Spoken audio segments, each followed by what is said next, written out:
আসসালামু আলাইকুম রহমতুল্লাহ। আজকের ওয়েবিনারে উপস্থিত সবাইকে স্বাগতম। আজকের ওয়েবিনার কি সম্পর্কে তা সবাই জানি আমরা, সেটা হচ্ছে মেডিকেল প্রিপারেশান ফিজিক্স ব্যাচ 2025। ঠিক আছে না?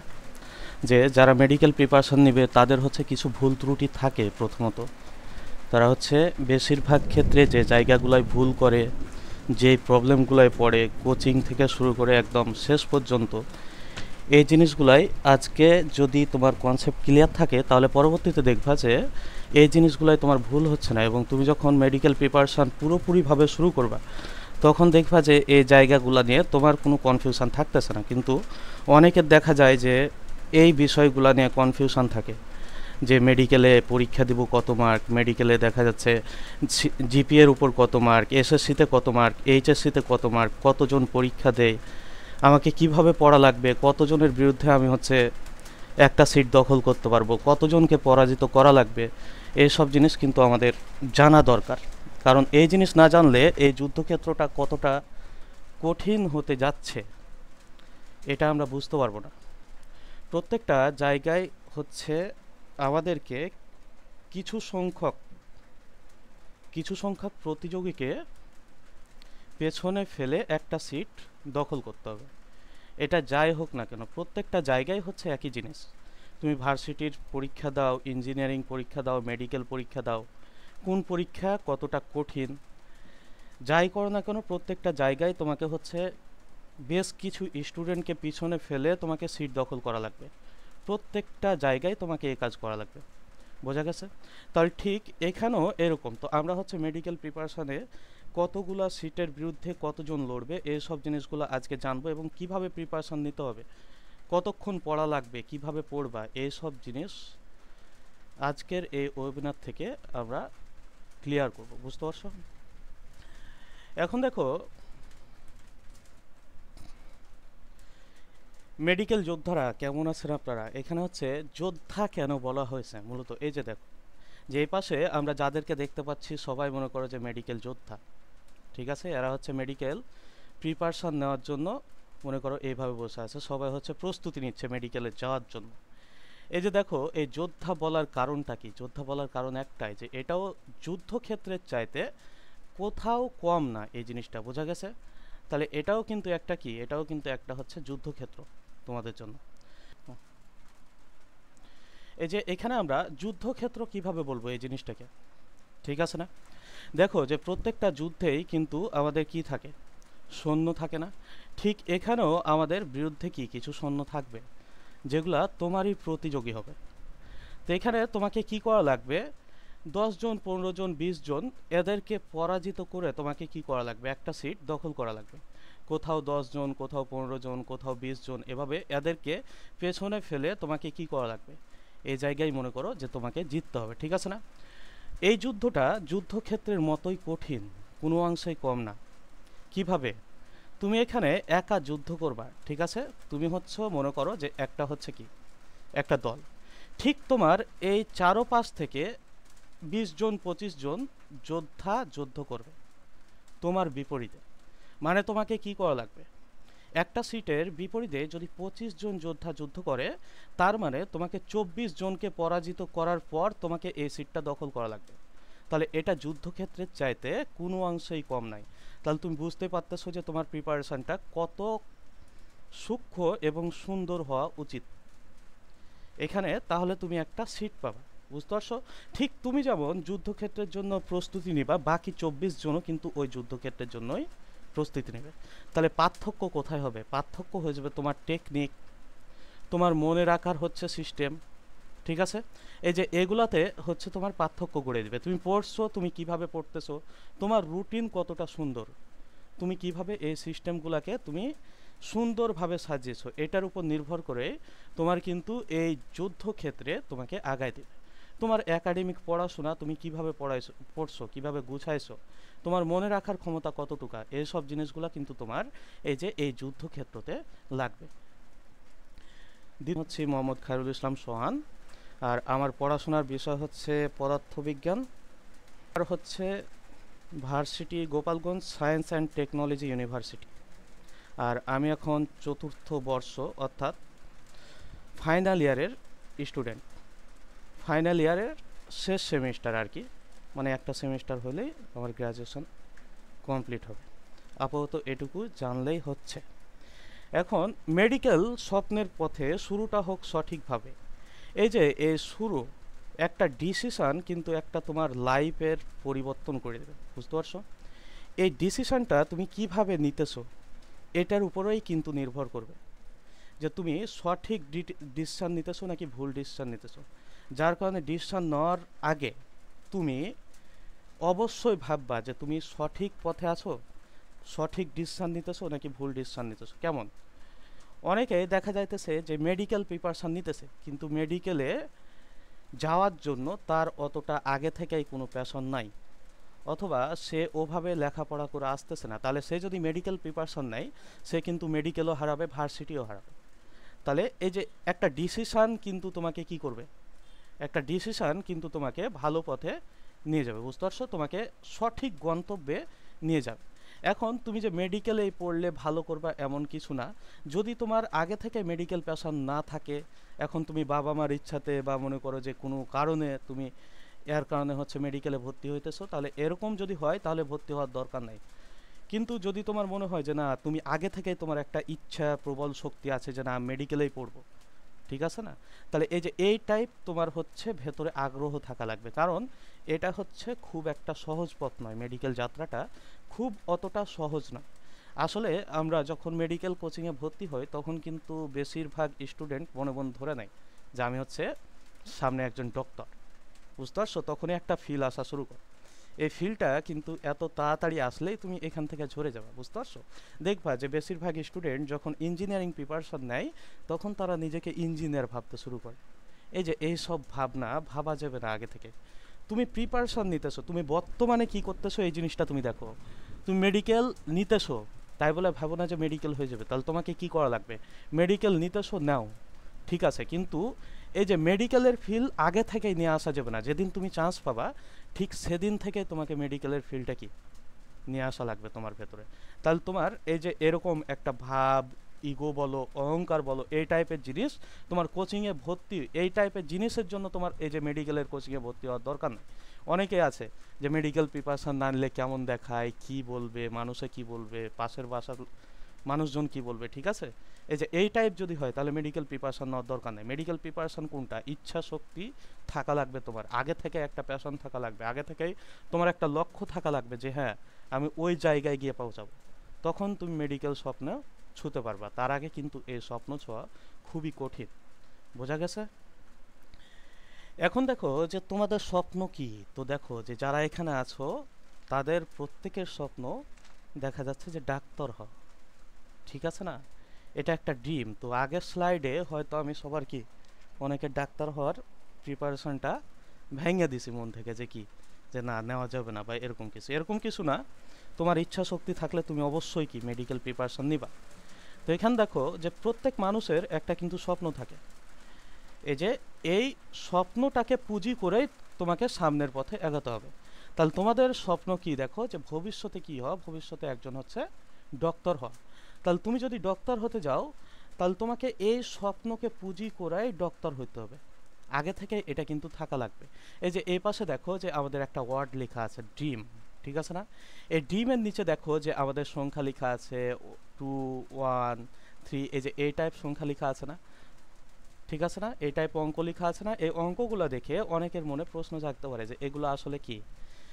এগুলো হচ্ছে একটা খেলা, ঠিক আছে? এই সংখ্যাগুলো স্ক্রাবল নামক একটি জনপ্রিয় শব্দ খেলা। এই যে স্ক্রাবল, এই যে এই নামক একটা হচ্ছে জনপ্রিয় শব্দ খেলা। এটা সাধারণত এই খেলাটা দ্বারা আমরা কি করি?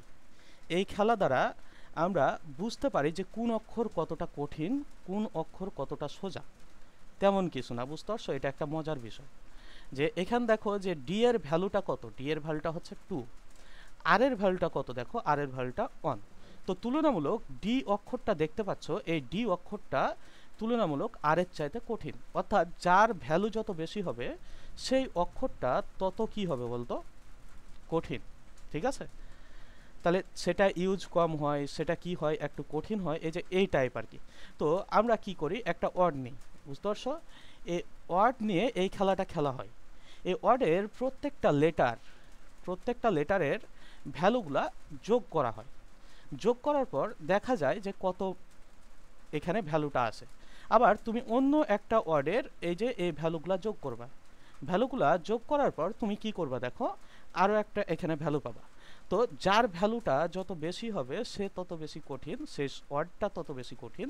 আর যার ভ্যালুটা হচ্ছে যত কম হবে তার এই যে সেই ওয়ার্ডটা তত হচ্ছে কি কম কঠিন হবে, তার তুলনায় কম। এখন তুমি মনে করো যে এখানে হচ্ছে 1 নম্বর ওয়ার্ড, এটা হচ্ছে 2 নম্বর ওয়ার্ড। 2 নম্বর ওয়ার্ডের ক্ষেত্রে তুমি হচ্ছে ভ্যালু যোগ করার পর 9 পাইলা। 1 নম্বর ওয়ার্ডের ক্ষেত্রে তুমি মনে করো যে 8 পাইলা। তাহলে তোমার এই জায়গায় দেখো যে তুমি এই যে এই 9 পাইলা, তাহলে এই ওয়ার্ডটা বেশি কি হবে, ওয়ার্ডটা বেশি তোমার ক্ষেত্রে এখান দেখো কঠিন হবে। এখন দেখো এই জায়গায় হচ্ছে আমরা একটা ওয়ার্ড দেখতেছি, ঠিক আছে না? কি ওয়ার্ড দেখতেছি? ড্রিম। তাহলে ড্রিম ওয়ার্ডটা হচ্ছে কতটুকু কঠিন বা এটা যদি আমরা নির্ধারণ করতে যাই তাহলে আমাদের এই ভ্যালুগুলো যোগ করা লাগবে। তাহলে দেখো ডি এর ভ্যালু 1, আর এর ভ্যালু 1, ই এর ভ্যালু কত দেখো 1, এর ভ্যালু কত দেখো, এর ভ্যালু 1, এর ভ্যালু 1, আর এখানে দেখো এম এর ভ্যালু হচ্ছে কত, এম এর ভ্যালু হচ্ছে 3। বোঝা গেছে? তুমি যদি এই সবগুলা ভ্যালু যোগ করো তাহলে কত পাবা বলতো? তুমি যদি সবগুলা ভ্যালু যোগ করো তাহলে পাবা দেখো যে 8। বোঝা গেছে কি? তুমি এই ভ্যালুগুলা যোগ করার ফলে তুমি কত পাইলা এখানে? তুমি পাইলা হচ্ছে 8। মনে করো যে আমরা আরও একটা হচ্ছে এখানে ওয়ার্ড নেই, টি। ঠিক আছে? তো এই যে টি এর ভ্যালুটা সাধারণত 1 ধরা হয়, ই এর ভ্যালুটাও হচ্ছে আমাদের 1, এই যে দেখো এ এর ভ্যালুটাও 1। তাহলে এ ওয়ার্ডটা কত দেখো তো, এ ওয়ার্ডের ভ্যালুটা কত আসলো আমাদের 3। তাহলে অবশ্যই আমরা বুঝতে পারতেছি যে টি ওয়ার্ডটা হচ্ছে ডি ওয়ার্ডের চাইতে কি সোজা। ঠিক আছে?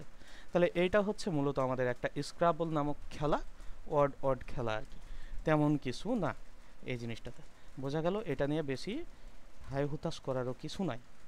এরকম হচ্ছে ইংরেজি বর্ণমালায় যে 26টা আমাদের বর্ণ আছে, প্রত্যেকটা বর্ণের এরকম নিজস্ব একটা কিন্তু কি আছে, মান আছে। বুঝতে পারছো?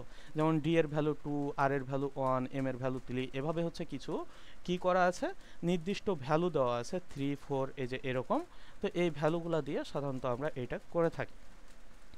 দেখো যে তোমাদের সবার স্বপ্ন ছিল হচ্ছে কি ডাক্তার হওয়া, ঠিক আছে না? যখন এরকম ছোট কালে ছিল তখন দেখবা যে অনেকেই কি ডাক্তার হওয়ার জন্য এই যে এরকম প্রিপারেশন নাও। এবং আমরা যখন প্যারাগ্রাফ লিখি, ঠিক আছে না, তখন আমাদের কি মাই হবিতে মানে মাই ড্রিম, আমাদের স্বপ্ন কি, আমাদের প্রত্যেকের স্বপ্ন ছিলই কিন্তু কি হওয়া দেখো, যে প্রত্যেকের স্বপ্নই কিন্তু ডক্টর আমরা লিখতাম একটা কথা। এখন দেখবা যে অনেকেই কি হয়ে গেছে, অনেকেই এই জায়গা থেকে ছিটকে গেছে। অনেকেই দেখবা যে যখন 9-10 পার করে ইন্টারে উঠে তখন দেখবা যে এরকম কি কিছু সংখ্যক পাবলিক কিন্তু ডাক্তার হওয়ার স্বপ্ন বাদ দিয়ে দেয়।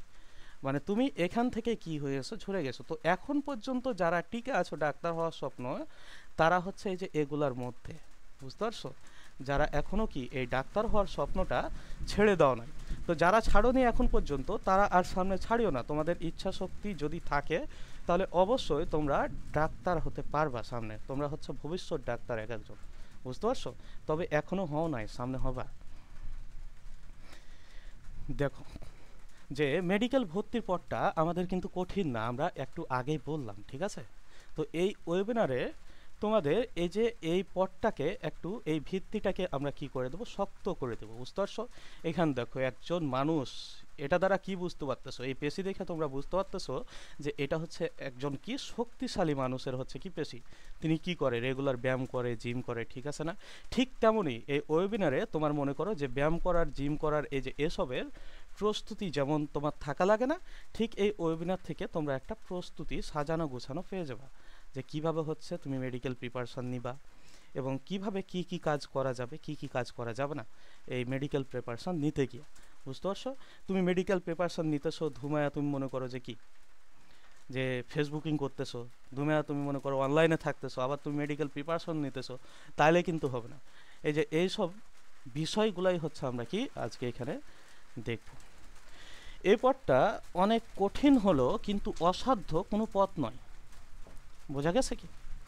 এখন এই কথাটা কেন বললাম দেখো, যে এই পথটা ঠিক আছে অনেক কঠিন, কিন্তু এই পথটা কি এরকম যে এটা কোনো অসম্ভব পথ, যে এটা কি পাড়ি দেওয়াই যাবে না, না, এটা কিন্তু এরকম কোনো পথ নয়। এরকম পথ হইলে তো কেউই ডাক্তার হইতে পারতো না আজ পর্যন্ত, ঠিক আছে না? তো এখান দেখো যে এই পাশে আমরা একটা ছবি দেখতে পাচ্ছি, ঠিক আছে? তো এই ছবিতে কি দেখতে পাচ্ছি, দেখো যে একজন হচ্ছে মনে করো মাউন্ট এভারেস্টের চূড়ায় গিয়ে পৌঁছেছে। তো এখন দেখো যে মাউন্ট এভারেস্ট পর্বত যে আছে এইটার উচ্চতা কতটুক দেখো তো, ৮,৮৪৯ মিটার প্রায়। তো এই যে একজন মানুষের পক্ষে ৮,৮৪৯ মিটার পাড়ি দিয়ে ঠিক এর শৃঙ্গে যাওয়া কি অতটা সহজ? অতটা সহজ না। কিন্তু এটা কোনো অসাধ্য বিষয় কিন্তু না, এটা কিন্তু অসম্ভব কোনো বিষয় না। অনেক মানুষই এখন পর্যন্ত এই এভারেস্ট শৃঙ্গে গিয়ে পৌঁছেছে, তাই না? ঠিক তেমনই তোমার মেডিকেল এই ভর্তি পরীক্ষার প্রিপারেশান নিতেছো, এই মেডিকেলে চান্স পাওয়াটা এটাও কিন্তু অসম্ভব বা অসাধ্য কোনো বিষয় না। তুমিও এই মেডিকেল প্রিপারেশান নেওয়ার পর তুমিও একজন কি হইতে পারো, মেডিকেল ভর্তি পরীক্ষার মাধ্যমে তুমিও একজন ডক্টর হতে পারো। যেমন এই যে দেখো যে মাউন্ট এভারেস্টে যাওয়ার জন্য সবাই সাহস করে না, ঠিক এই যে মেডিকেল প্রিপারেশান নিতেও সবাই কিন্তু কি করে না, সাহস করতে পারে না, ঠিক আছে? কারণটা কি বলতো? মেডিকেল প্রিপারেশান নিতে গেলে তোমার অবশ্যই কি করা লাগবে, অবশ্যই অনেক সাহস থাকা লাগবে, এই যে এই মানুষের মতো যে জয় করছে দেখো এভারেস্ট, ঠিক আছে? এখন পর্যন্ত প্রায় হচ্ছে মনে করো 11,000 বার, এই যে এতবার হচ্ছে কি হয়েছে, মাউন্ট এভারেস্টের শৃঙ্গে গেছে মানুষ, ঠিক আছে? 11,000 বার গেছে, 11,000-এর উপরেই হবে, নিচে না, 11,000-এর উপরেই প্রায়। এবং প্রায় 6,500+ মানুষ, এতজন মানুষ কি করছে দেখো, এতজন মানুষ হচ্ছে তোমার এই এভারেস্টের শৃঙ্গে গেছে। তার ভেতর একজন মানুষ এত সাহসী যে হচ্ছে প্রায় 31 বার এই এভারেস্ট পর্বত শৃঙ্গে গিয়েছে। এভারেস্ট পর্বত শৃঙ্গ এটা কোথায় বলতো? এটা কিন্তু হচ্ছে নেপালে, বুঝতে পারছো? নেপাল এবং তিব্বত এর হচ্ছে যে সীমানা আছে, এই সীমানাতে হচ্ছে এভারেস্ট পর্বত শৃঙ্গ, বুঝতে পারছো? তো এখানে দেখো যে এই জায়গায় যে ব্যক্তি গেছে এখানে, সেই ব্যক্তি কিন্তু একজন নেপালিয়ান।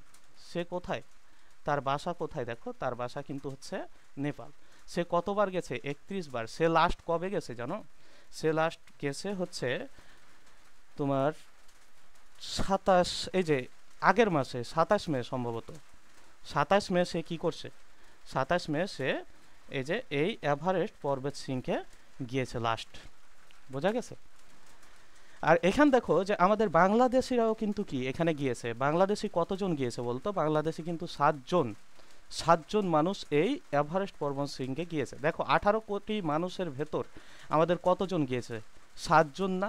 তো এই পথটা অনেক কঠিন না? অনেক কঠিন, কিন্তু এটা কি না, এটা কোনো অসাধ্য বিষয় না। 7 জনের ভেতর লাস্ট যিনি গিয়েছেন তিনি হচ্ছেন একরামুল হাসান শাকিল। কত তারিখ গেছে বলতো? এই যে 29 মে 2025, এই যে এই তারিখে হচ্ছে কি, এই যে ইনি এভারেস্ট পর্বত শৃঙ্গে গিয়েছেন, বোঝা গেছে? তাহলে বাংলাদেশি কতজন গেছে? বাংলাদেশি 7 জন গেছে মাত্র। তার ভেতর একজন হচ্ছে কে দেখো, একজন হচ্ছে এই যে ইকরামুল হাসান শাকিল, যে হচ্ছে সর্বশেষে গিয়েছে, ঠিক আছে না? আর প্রথম যে গিয়েছিল তার নাম কি ছিল বলতো? ইব্রাহিম, মুসা ইব্রাহিম, যে প্রথম গিয়েছিল কোথায়, এই যে পর্বত শৃঙ্গে গিয়েছিল। তাহলে এখানে তোমরা এই যে এই মেডিকেল ভর্তি পরীক্ষার পথটাকে কঠিন ভেবে ছেড়ে দিলে কিন্তু হবে না। তাহলে কি করতে হবে? এর জন্য তোমার ভেতরে অবশ্যই আত্মবিশ্বাস থাকা লাগবে। আত্মবিশ্বাস ছাড়া তোমরা হচ্ছে এই পথে যাইতে পারবে না, এই পথে সফল হতে পারবে না। এখন দেখো যে আমরা হচ্ছে মূল কথায় চলে আসি। এর ভেতরে আমরা এতক্ষণ অনেকক্ষণ কি করলাম দেখো, সাহস জোগালাম, সাহস হারালাম সবার। এখন মূল জিনিসে চলে আসো যে মেডিকেল ভর্তি পরীক্ষার যে আমাদের বাস্তব চিত্র, এই বাস্তব চিত্রটা কেমন হয়। এই যে দেখো এভাবে মা বাবা তোমাদের জন্য বসে থাকবে বাইরে, বুঝতে পারছো? আর তোমরা কি করবা? তোমরা এই যে এই মেডিকেল ভর্তি পরীক্ষা দিতে যাবা ভেতরে, যতক্ষণ না ফিরবা ততক্ষণ কি এই যে হতাশাগ্রস্ত হয়ে সবাই কি করবে, বসে থাকবে আর আশাবাদী হয়ে বসে থাকবে যে কখন ফিরবে, হবে না হবে না এসব জিনিস। তো এই যে তুমি যদি এখানে জয় হতে যাও তাহলে তোমাকে অবশ্যই কিছু জিনিস জানা লাগবে যে বাস্তবে আসলে কতটা কঠিন, এবং এই কাঠিন্য থেকে আমাদের মেডিকেলে চান্স পাইতে হলে কি কি করা লাগবে, এই জিনিসটা প্রথমত আমাদের জানা দরকার। দেখো প্রথমেই যে আমাদের আসলে কতজন আবেদন করে এই মানে হচ্ছে মেডিকেল ভর্তি পরীক্ষার জন্য। মোট আবেদনকারীর সংখ্যা প্রায় 1,20,000 প্লাস, মানে তুমি বুঝতেই পারতেছো যে কতজনের ভেতর তুমি পরীক্ষা দিতে যাইতেছো। এই 1,20,000-এর মধ্যে কিন্তু তুমি একজন, বুঝতে পারতেছো। এইটা কম বেশি হইতে পারে বিভিন্ন সময় অনুযায়ী। দেখা যাইতেছে কোনো সময় 1,30,000 35,000ও দেয়, আবার কোনো সময় দেখা যাচ্ছে 1,04,5,000 1,10,000 এরকমও পরীক্ষা দেয়। তো আনুমানিক একটা হচ্ছে তুমি ধরে নাও যে 1,20,000 মতো তোমার বেলা হচ্ছে পরীক্ষা দিবে। তাহলে 1,20,000 জন পরীক্ষা দিবে, কিন্তু মোট আসন সংখ্যা সরকারি মেডিকেল কলেজে আসন সংখ্যা কত জানো? 5,380টা। তাহলে তুমি ভাবতেই পারতেছো যে 1,20,000 জনের মধ্য থেকে তোমাকে কোথায় আসা লাগবে বলো? 5,380 জনের ভেতর তোমাকে আসা লাগবে। তাহলে এখন দেখো যে এইটা কিন্তু কোনো যুদ্ধক্ষেত্রের চাইতে কম না, এটাও একটা যুদ্ধক্ষেত্র। বোঝা গেছে? তাহলে এই 5,380 জনের ভেতর আসা লাগবে। আর তুমি যদি বেসরকারি মেডিকেল কলেজ সহ এগুলা হচ্ছে ধরো, তাহলে প্রায় হচ্ছে 11,000-এর মতো সিট আর কি। প্রায় কত হাজার? 11,000। তো স্বপ্ন যার থাকে সবারই কিন্তু থাকে যে আমরা হচ্ছে কোথায় পড়ব, আমরা হচ্ছে সরকারি মেডিকেল কলেজে পড়ব। তো যখন আমরা না পারি তখন কোথায় যাই? তখন হচ্ছে বেসরকারিতে যাই। যাদের বাবার দেখা যাচ্ছে অর্থ সম্পদ আছে, 20 লক্ষ 30 লক্ষ দিয়ে পড়াতে পারবে, তারা কোথায় ভর্তি হয়? দেখো যে বেসরকারিতে ভর্তি হয় যদি পাশ করে মেডিকেল পরীক্ষায় তখন। আর না হইলে তো মনে করো ওখান থেকে স্বপ্ন শেষ, তখন তারা কি আবার ভার্সিটি বা অন্যান্য বা সেকেন্ড টাইমে তখন প্রিপারেশন নেয়। এখন গড় ভর্তি স্কোর আমাদের হচ্ছে কত লাগে? 100 মার্কের যে পরীক্ষা হয়, এই 100 মার্কের পরীক্ষার ভেতর তুমি যদি চান্স পাইতে যাও, এই 5,380 জনের মধ্যে যাইতে যাও, তাহলে গড় ভর্তি স্কোর 70 থেকে 75-এর মধ্যেই থাকে সবসময়। দেখা যাচ্ছে কোনো সময় 70-এ চান্স হয়, কোনো সময় 74-এ চান্স হয়, কোনো সময় 73-এ চান্স হয়। এটা হচ্ছে কোশ্চিনের উপর ডিপেন্ড করবে যে তোমার কোশ্চিনটা কতটা কঠিন হয়েছে অথবা কোশ্চিনটা কতটা হচ্ছে সহজ হয়েছে, ঠিক সেই জায়গার উপর ডিপেন্ড করে। তার প্রায় সময় হচ্ছে কাটমার্কটা 70 থেকে 75-এর মধ্যেই থাকে। মাঝে মধ্যে 70-এর নিচে নেমে আসে, মাঝে মধ্যে কি এটাই হয় 75-এর ওপরে সাধারণত যায় না, 70-এর নিচে নেমে আসে অনেক সময়। আর সিট প্রতি তাহলে কতজন লড়বে তুমি বুঝতে পারতেছো? সিট প্রতি প্রায় 25 জন লড়বে। তাহলে 25 জন শিক্ষার্থী যদি তোমার একটা সিটের জন্য লড়ে, তাহলে তোমাকে কি করা লাগবে? দেখো 24 জনকে পরাজিত করতে হবে। এই 24 জনকে পরাজিত করে এই যে একটা আসন থাকবে, এই আসনে গিয়ে তোমাকে বসতে হবে। তাহলে তুমি বুঝো যে মেডিকেল ভর্তি পরীক্ষা হচ্ছে কতটা কঠিন। তুমি এখন ভাবতেছো যে ভাই শুধু কি ভয় দেখাচ্ছে, এতক্ষণ ধরে কোনো কিছু বলতেছে না, যে কি এদিকে হচ্ছে দেখা যাচ্ছে মেডিকেল ভর্তি পরীক্ষা কত কঠিন কঠিন কঠিন, এতক্ষণ ধরে আমরা কঠিনের কথাই বলে গেলাম, ঠিক আছে না? তো আসলেও কিন্তু কঠিন, তুমি বিশ্বাস করলেও কঠিন, বিশ্বাস না করলেও কিন্তু কঠিন, ঠিক আছে? এদিকে দেখো, তাহলে আমরা বুঝে গেলাম যে একটা সিটের বিরুদ্ধে প্রায় হচ্ছে কতজন লড়বে? 25 জন লড়বে। তাতে এই 25 জনে 2-1 কমও হইতে পারে, মাঝে মধ্যে 2-1 বেশিও হইতে পারে। এটা নির্ভর করবে তোমার এই যে ভর্তি পরীক্ষার আবেদনকারীর উপর, অন্য কিছু নয়। এখন দেখো যে পূর্বের হিসাব অনুযায়ী আমরা যে জিপিএ করে রাখছি এসএসসি এইচএসসি, এই জিপিএর উপর কিন্তু মার্ক বরাদ্দ থাকে কিছু। তো পূর্বের হিসাব অনুযায়ী আগে হচ্ছে 200 মার্ক বরাদ্দ থাকতো, বুঝতে পারছো? এই যে মেডিকেল ভর্তি পরীক্ষায় তোমার জিপিএর উপর কত মার্ক বরাদ্দ থাকতো? 200 মার্ক বরাদ্দ থাকতো। তো এসএসসি ও এইচএসসি নম্বর হিসাব করে তুমি যে এসএসসিতে যে জিপিএ পাবা, এই এসএসসির জিপিএর সাথে তোমার 15 গুণ করা হয়। তারপর তুমি যেটা পাও সেটা হচ্ছে তুমি এই যে এসএসসির এর জন্য জিপিএর জন্য তুমি একটা মার্ক পাবা। তোমার যদি 5 থাকে, মনে করো জিপিএ 5 থাকে, তাহলে তুমি এসএসসির রেজাল্ট অনুযায়ী তুমি 75 মার্কের ভেতর 75 মার্কই তুমি পেয়ে গেলা, বুঝতে পারছো?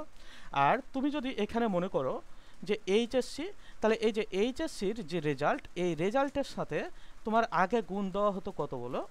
যে আগে হচ্ছে 25 গুণ দেওয়া হতো, মানে এইচএসসির রেজাল্টের উপর তোমার মোট হচ্ছে 125 মার্ক বরাদ্দ, বুঝতে পারছো? এই 125 মার্কের উপর তোমার যদি জিপিএ 5 থাকে, তাহলে তুমি জিপিএ 5 আর এখানে দেখো যে 25 দ্বারা গুণ দাও, 5-এর সাথে 25 দ্বারা গুণ দাও, তাহলে তুমি 125 মার্কই পাইলা। কিন্তু তোমার যদি একটু এই যে এই রেজাল্টটা কমে যায়, মনে করো 4.88 হয়ে যায়, তাহলে তুমি বুঝতেই পারতেছো যে এখানে কত মার্ক কমে যাবে, বেশ কয়েক মার্ক কমে যাবে। এবং তুমি বুঝতেই পারতেছো যে মেডিকেল ভর্তি পরীক্ষায় 0.25 মার্কটা কত গুরুত্বপূর্ণ। এটার জন্যই তোমার 2K 5K 7K সিরিয়াল কি হয়ে যাবে, পেছনে চলে যাবে। তাহলে তুমি এখান থেকে কি অবশ্যই এই যে এই মেডিকেল ভর্তি পরীক্ষার কি বুঝতে পারলা, দেখো যে মেডিকেল ভর্তি পরীক্ষার জন্য তোমার জিপিএটা কত গুরুত্বপূর্ণ এই জিনিসটা তুমি বুঝতে পারলা। এই যে দেখো একটা উদাহরণের মাধ্যমে আমরা হচ্ছে জানাচ্ছি যে মনে করো যে তোমার এসএসসিতে জিপিএ 5 ছিল, এইচএসসিতেও জিপিএ 5 ছিল, তাহলে তুমি কি এসএসসিতে 75 মার্কের ভেতর 75 পাইলা আর এইচএসসিতে 125-এর ভেতর 25 পাইলা, তখন তুমি 200-এর ভেতর 200ই পাইলা। কিন্তু তোমার যদি একটু একটু করে এই যে এই জিপিএটা কম থাকে, তাহলে তুমি দেখবা এই 200-এর ভেতর তোমার কত হয়ে গেছে, 196 হয়ে গেছে। এই যে তুমি প্রথমে 4 মার্ক কম, বুঝতে পারছো, এই যে প্রথমে তুমি 4 মার্ক পিছিয়ে আসো, তখন কিন্তু তোমার জন্য এই মেডিকেল ভর্তি পরীক্ষাটা অনেক কঠিন হয়ে যাবে। তো এটা আগে হিসাব ছিল 2023-24 শিক্ষাবর্ষে আগ পর্যন্ত, বোঝা গেছে। আর 2024-25 শিক্ষাবর্ষে মেডিকেল ভর্তি পরীক্ষার নম্বর বন্টনটা একটু চেঞ্জ করে নিয়ে আসা হয়েছে। এই 200 মার্ককে থেকে তোমার 100 মার্কে নিয়ে আসা হয়েছে এটা, এবং 100 মার্কে নিয়ে আসা হয়েছে কিভাবে, এসএসসির উপর হচ্ছে 50 মার্ক এবং এইচএসসি আছে, এই এইচএসসির উপর তোমার হচ্ছে 50 মার্ক। তুমি এসএসসিতে যে জিপিএ 5টা করছো তার সাথে তুমি হচ্ছে কত গুণ দিবা, এখানে দেখো 10 গুণ দিবা, বোঝা গেছে। এসএসসি জিপিএর সাথে তুমি হচ্ছে 10 গুণ দিবা, তাহলে যে মার্কটা পাও সেটা, এবং এইচএসসিতে যে জিপিএটা আসবে তোমার এটার সাথে তুমি কি করবা, দেখো 10 গুণ দিবা, তাহলে এখানে যে মার্ক পাবা এই যে এই দুটা যোগফল হবে তোমার এই যে এই জিপিএ কর্তৃক প্রাপ্ত নম্বর, বোঝা গেল। অর্থাৎ 100 মার্কের ভেতর তুমি কত মার্ক পাচ্ছ তুমি এভাবে বুঝে যাবা। তাহলে তোমার যদি দুইটাতেই এ প্লাস থাকে, 5 থাকে, জিপিএ 5, তাহলে তুমি কি তুমি 100-র ভেতর 100ই পাবা। আর যদি তোমার কম থাকে তাহলে তুমি তো বুঝতে পারতেছো যে তোমার এখান থেকে কি আগে থেকে অনেক নাম্বার হচ্ছে কমে যাবে, তাই না। তাহলে এখান থেকে দেখো যে তোমার আগে থেকে কি হবে, অনেক নাম্বার এই জায়গায় হচ্ছে কমে যাবে। তুমি যদি এখানে কি জিপিএ নাম্বারটা কম করে ফেলো তাহলে দেখবা যে এখানে তোমার কি হইতেছে, কম হয়ে যাচ্ছে, যার কারণে জিপিএ এর গুরুত্বটা অনেক কি প্রয়োজন, অপরিসীম, বুঝতে পারছো। মানে জিপিএ এর গুরুত্ব কত তুমি বুঝতে পারতেছো, যে তোমার যদি কোনো কারণে জিপিএ 5টা মিস হয়ে যায় তাহলে তোমার মেডিকেল প্রিপারেশন কি হইতে পারে। যার কারণে দেখো যে তুমি হচ্ছে দেখা যাচ্ছে যে এখন থেকে 4 মাস আগে থেকে মেডিকেলে এমনভাবে ফোকাস দিছো যে তুমি হচ্ছে একাডেমিকে ফোকাস দিতে পারো নাই। এমন হয়ে যাইতে পারে কারো কারো ক্ষেত্রে যে তোমার মেডিকেল পড়ার খুব ইচ্ছে, যার কারণে তুমি কি করতেছো, মেডিকেলের বই পড়তেছো, মেডিকেলের সব কিছু করতেছো, কিন্তু মেডিকেল এবং একাডেমিক দুইটা জিনিস কিন্তু পুরোপুরিভাবে ভিন্ন, কোনোটার সাথে কোনোটা মিল নাই, বুঝতে পারছো। যার কারণে যদি তুমি এখনও মেডিকেলের দিকে বেশি ফোকাস দিয়ে ফেলো তাহলে তুমি ওই জায়গা থেকে একাডেমিকে ফিরে আসো। এখন মেডিকেল নিয়ে ভাবার কোনো সময় নাই, তুমি সব সময় মেডিকেল যেদিন তোমার থিওরি পরীক্ষা শেষ হবে ঠিক সেদিন থেকে তুমি মেডিকেলের পেছনে লেগে পড়ো, তোমার প্র্যাকটিক্যাল দেখার সময় নাই। প্র্যাকটিক্যাল সাধারণত বাংলাদেশের যে সিচুয়েশান, এই সিচুয়েশানে তুমি 23, 24, 25 পাবা। প্র্যাকটিক্যাল যেদিন পরীক্ষা থাকবে তুমি হচ্ছে সেদিন কি পড়াশোনা করলা, কিন্তু তার সাথে সাথে তুমি হচ্ছে যেমন থিওরি শেষ হবে তুমি মেডিকেল প্রিপারেশন নেওয়া শুরু করবা, কিন্তু এখন না। এখন তোমাকে অবশ্যই একাডেমিকে গুরুত্ব দিতে হবে, কারণ কোনো কারণে যদি তোমার জিপিএ একটু ফল্ট হয় তাহলে তুমি কিন্তু কি করবা, এই লক্ষ্য থেকে সরে যেতে পারো, ঠিক আছে। এখন দেখো যে আয়োজক সংস্থা, এই যে এটার আয়োজন কে করে থাকে, এটার আয়োজন করে থাকে সাধারণত স্বাস্থ্য শিক্ষা অধিদপ্তর, ঠিক আছে। তারা এই পরীক্ষার আয়োজন করে থাকে এবং এই পরীক্ষার ধরনটা হয় এমসিকিউ, বুঝতে পারছো, এমসিকিউ এর ধরন, এখানে কোনো লিখিত পরীক্ষা থাকে না। 100টা এমসিকিউ থাকে এবং সময় থাকে 1 ঘন্টা। মানে তুমি বুঝতে পারতেছো যে একটা এমসিকিউ এ ঠিক কত সময় তুমি পাবা, 35 থেকে 36 সেকেন্ড তুমি সময় পাবা, অনেক অল্প সময়।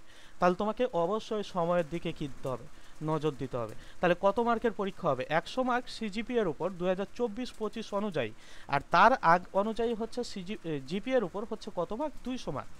আর লিখিত হচ্ছে কত, আগেও ছিল, সরি এমসিকিউ কত, আগেও ছিল 100, এখনও কত, দেখো এখনও কিন্তু 100 মার্কই আছে। মানে তোমাকে 100 মার্ক কি করা লাগবে, 100 মার্কের পরীক্ষা দিয়ে তোমাকে ভালো রেজাল্ট নিয়ে আসা লাগবে, ভালো ফলাফল নিয়ে আসা লাগবে, 100 মার্কের পরীক্ষাই হবে তোমার, বোঝা গেছে।